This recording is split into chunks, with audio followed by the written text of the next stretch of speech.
महालक्ष्मी नमः।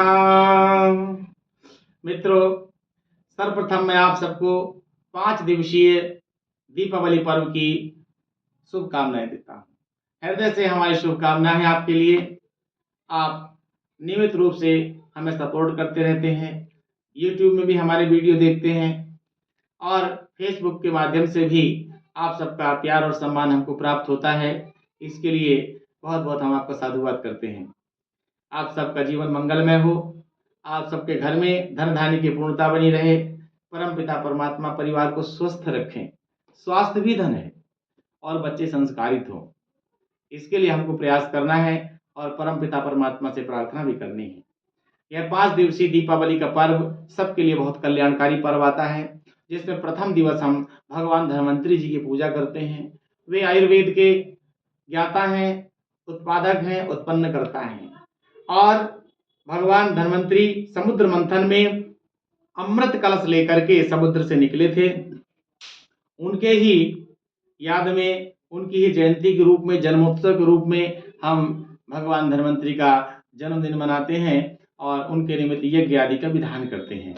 कई लोग थोड़ा बहुत जो है सामान आदि भी खरीदते हैं, जिसकी जैसी व्यवस्था, पर इसका मुख्य उद्देश्य जो है कि हमारा स्वास्थ्य अच्छा रहे। स्वास्थ्य के लिए हम संकल्प लें, अपने स्वास्थ्य को कैसे अच्छा रख सकते हैं, उसके लिए प्रयास कैसे कर सकते हैं, उसके संकल्प का दिन है धनतेरस। इसके पश्चात रूप चतुर्दशी आती है, जिसे बहुत से लोग नरक चतुर्दशी भी कहते हैं। इसमें सूर्योदय से पहले स्नान करने का बड़ा विशेष महत्व है और स्नान के उपरांत यज्ञ का बहुत महत्व है और उस यज्ञ में महालक्ष्मी की, गायत्री मंत्र की, महामृत्युंजय मंत्र की और अथर्ववेद के मंत्रों की आहुति का विशेष प्रावधान होता है। फिर तीसरे दिन महालक्ष्मी पूजन होता है और महालक्ष्मी पूजन अमावस्या की तिथि में करने का विधान चला आ रहा है, क्योंकि अगर हम देखें शास्त्रों में कि किस प्रकार से महालक्ष्मी जी उत्पन्न हुई, समुद्र मंथन हुआ और महालक्ष्मी जी वहां उत्पन्न हुई और जिस समय महालक्ष्मी उत्पन्न हुई उस समय स्वाति नक्षत्र उदय था, अर्थात स्वाति नक्षत्र में लक्ष्मी जी वहां प्रकट होती हैं और महालक्ष्मी जी के पूजन के लिए भी स्वाति नक्षत्र का इंतजार कार्तिक मास में अवश्य करना चाहिए। तो अमावस्या के दिन पहले हम पितृ पूजा करें और पितृ पूजा सदैव दिन में होती है, इस बात का ध्यान रखना है। सबसे अच्छा समय पितृ पूजा का 11 बजे के आसपास का होता है और बहुत से लोग सुबह भी इसको पूजते हैं, पूज सकते हैं, कोई इसमें बाधा नहीं है। तो पहले पितृ पूजन करें और पितृ पूजन के बाद सायंकालीन सूर्यास्त के बाद में महालक्ष्मी जी का, गणेश जी का, कुबेर जी का पूजन करें और खूब प्रसन्न मन से करें।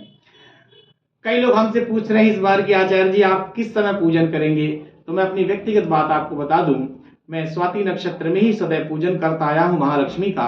कार्तिक मास में इस बार भी स्वाति नक्षत्र में ही करूंगा और मैं प्रदोष काल का भी विशेष ध्यान रखता हूं और एक ध्यान और रखता हूं कि सूर्यास्त के बाद बहुत ज्यादा समय व्यतीत नहीं करता कभी भी लक्ष्मी पूजन के लिए। तो मैं तो इस बार जैसे सूर्यास्त होगा 5:30 बजे के आसपास उसी समय पूजन प्रारंभ करने का मन बनाया हूं और स्वाति नक्षत्र भी होगा और प्रदोष काल भी होगा। तो और ये तीनों चीजें मेरे को मिल रही हैं इस बार 1 नवंबर सन 2024 को।